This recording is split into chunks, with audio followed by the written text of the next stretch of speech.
This is this.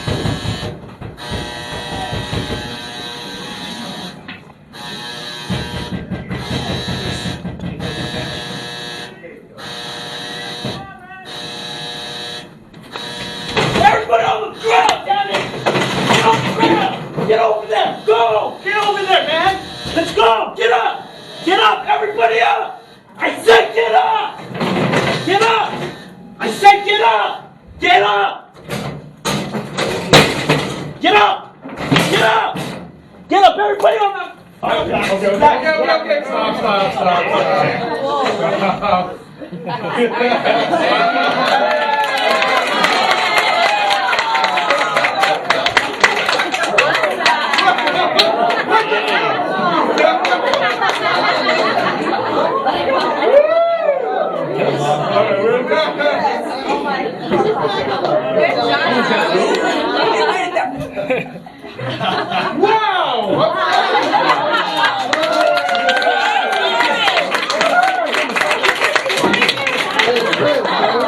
Good job, man.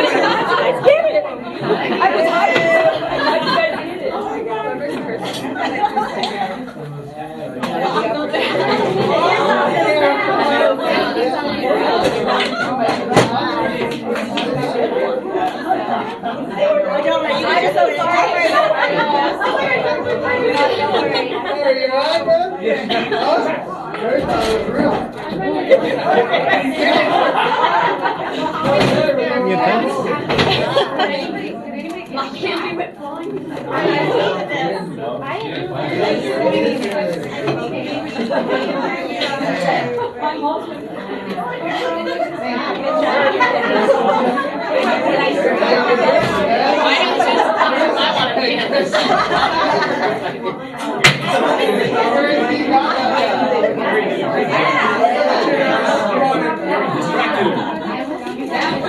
Hey, Chris, man. Play tackle football in college or what?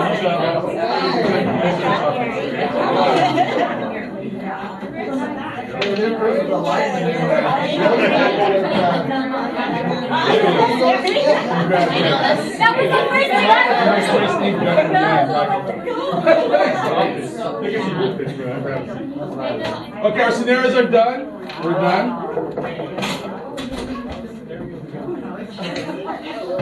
So, Who unlocked the door?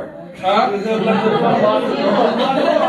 We did it. We had someone unlock it. Oh. We had someone. Let me videotape this because that was such a freaking awesome scenario. Excuse me. I'm fucking proud of you guys. That was just like wow. That was just great. I mean, my lieutenant was out there, like I was laughing outside, and there's what happened? Oh, dude, Andres just got taken down. I saw Chris. I'm like, oh shit! Woo!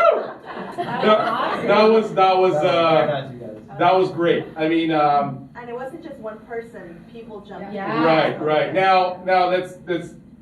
How did you guys initially when the door opened? I was shocked. You guys were shocked? I was shocked that he was in there, and then there, I mean, get up. In that scenario, I don't know if would you get up? I wouldn't listen to him. I would kind of like, I mean, if he pulled me, I would have probably, hopefully done something to him. Right. Harry, what did you feel? Because I know Yeah, you you were. come around surprised, because wait, the door was supposed to be locked, and before you knew it, he was in the room. Yeah. And so I mean, in a real case scenario, I mean, I would have swung at him, but I didn't want to, really swing at him. But Yeah, he was pretty close. yeah, I was shocked. Oh, then what was you want to do at that point?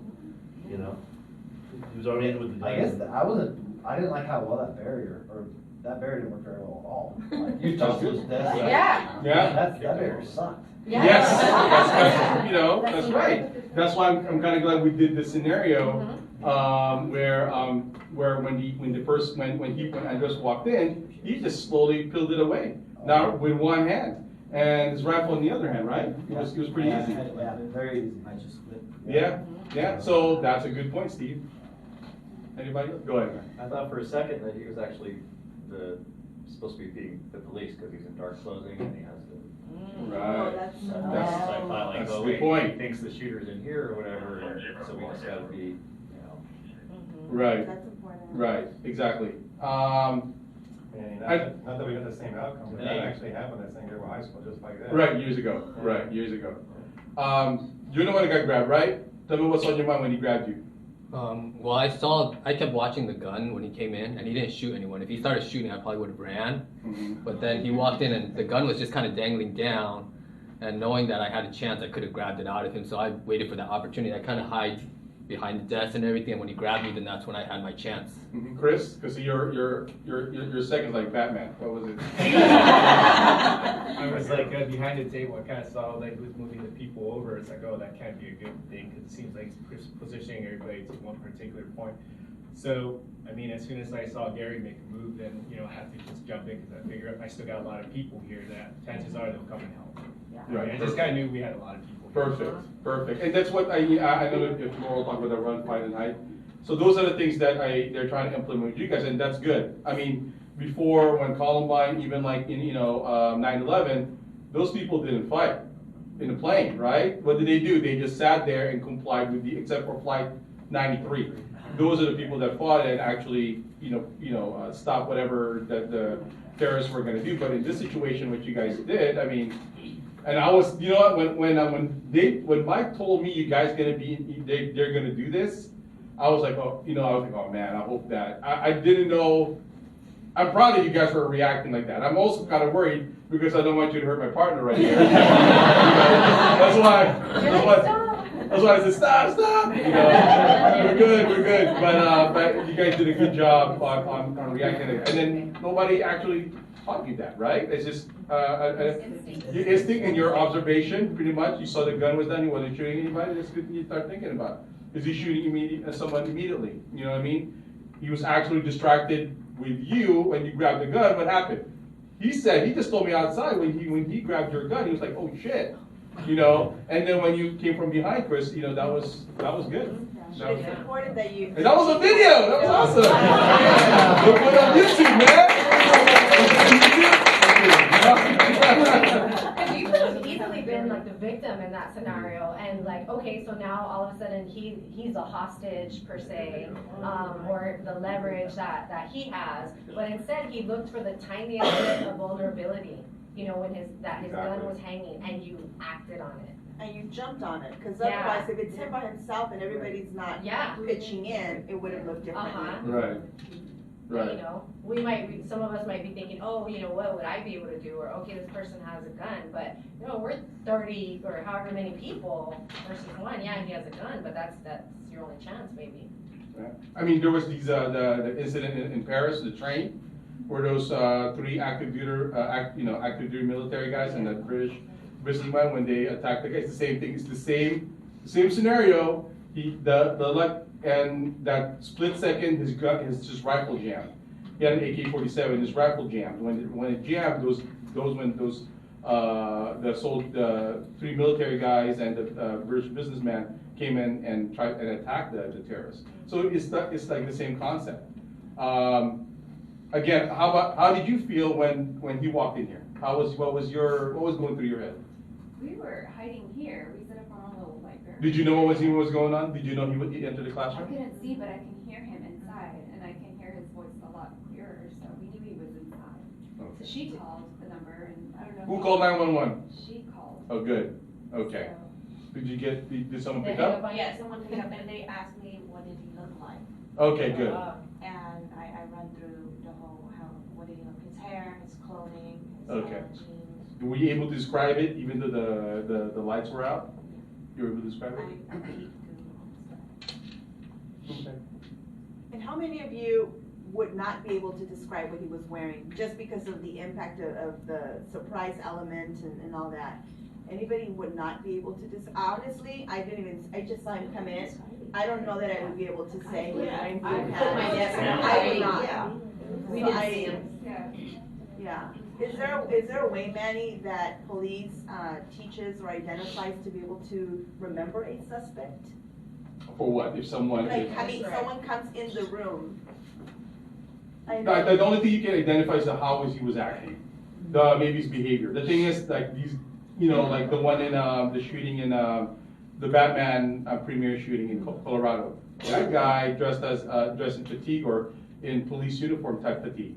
He walked in and shot everybody in a movie theater. So you never know.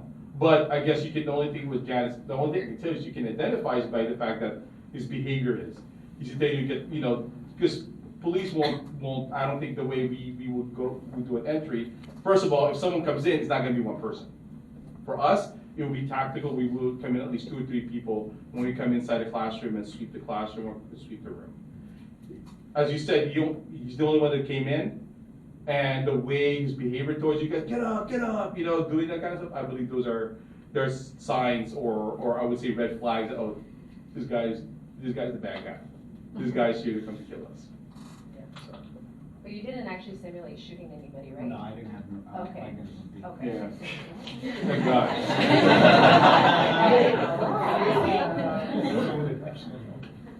If you went like, like you're dead. Any other questions? Who had the gun pointed at them? Her. Me. Yeah. But he protected himself with a desk. Yeah, he pulled the desk away. How did you feel about that? Scared. Yeah. Scared. Did the desk hit you by any chance? No. No? I was worried about that. I was like, oh, did I shoot? Yeah. I was too, man. I was.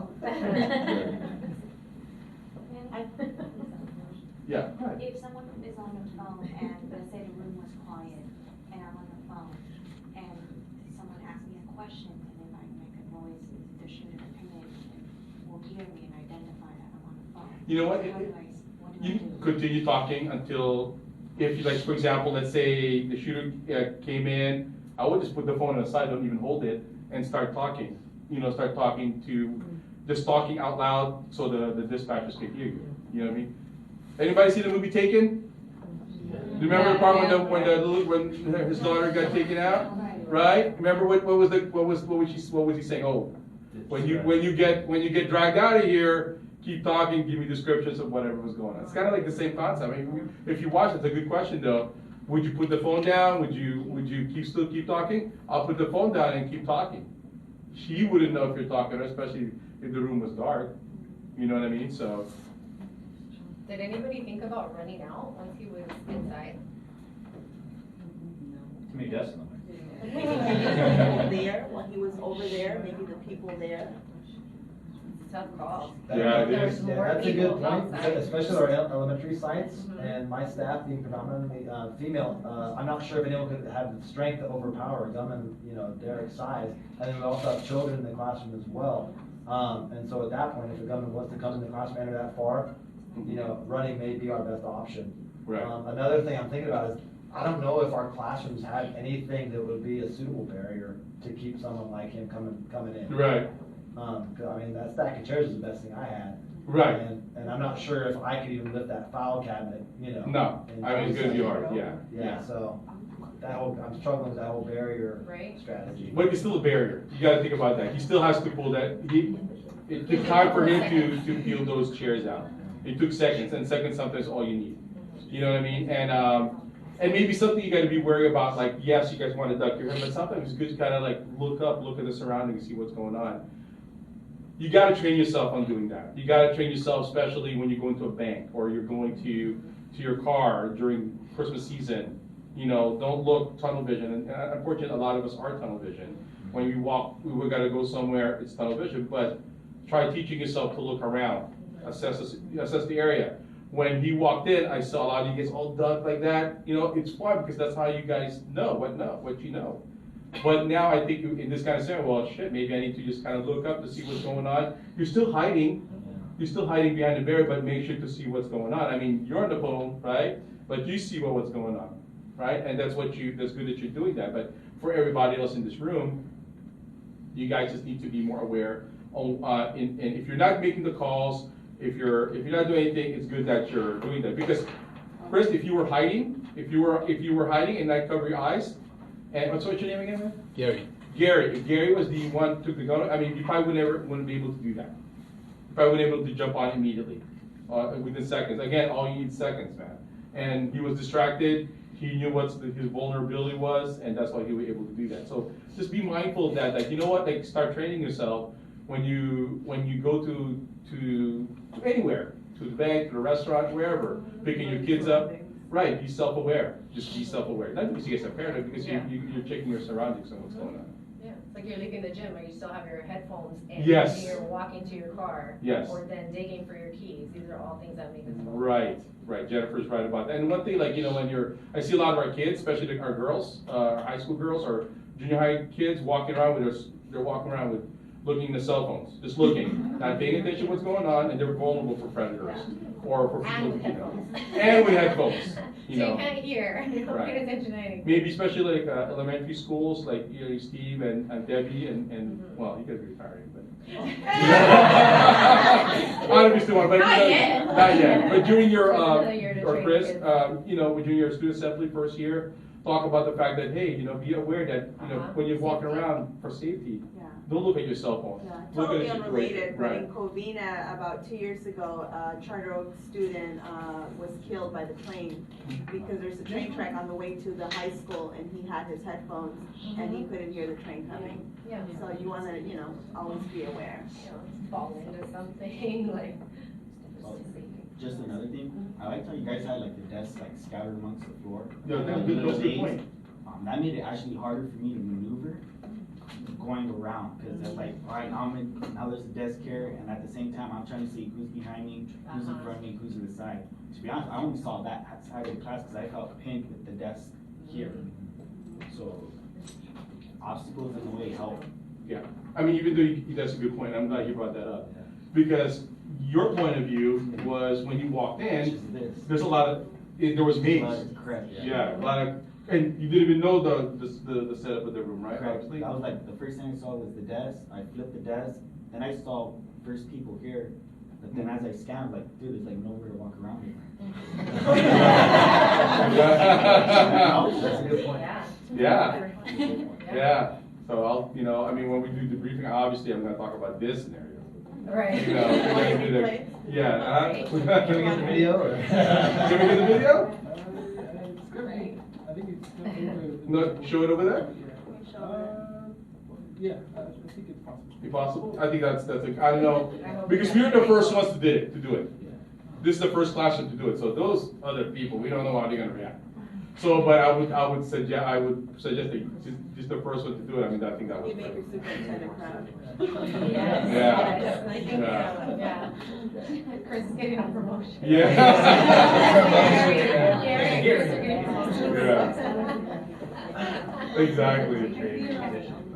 Gary, your teacher? Yeah. What's like? Highlands. Debbie's home. I'm proud. Debbie's buying you lunch.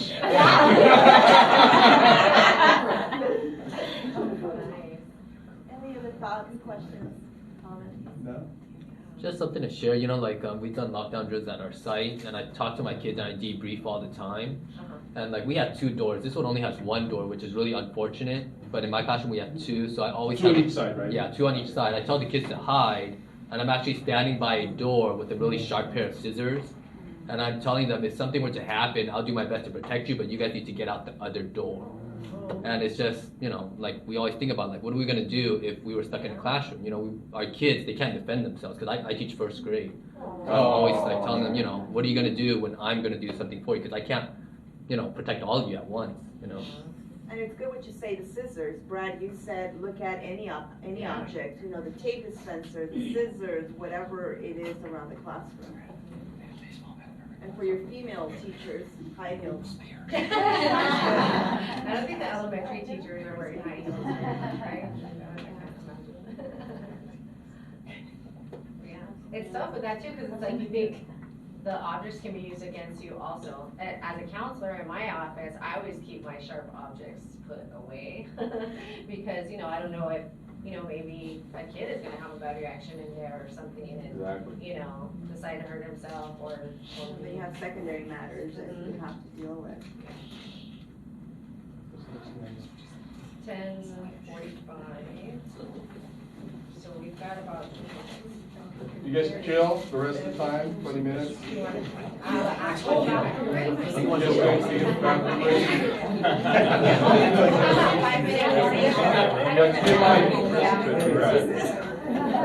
Yeah, see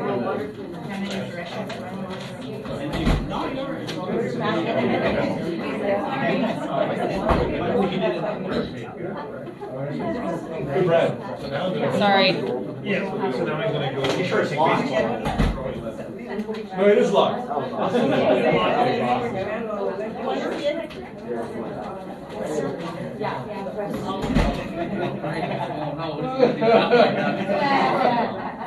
It's a different scenario though, right? You have a right with a lot of military.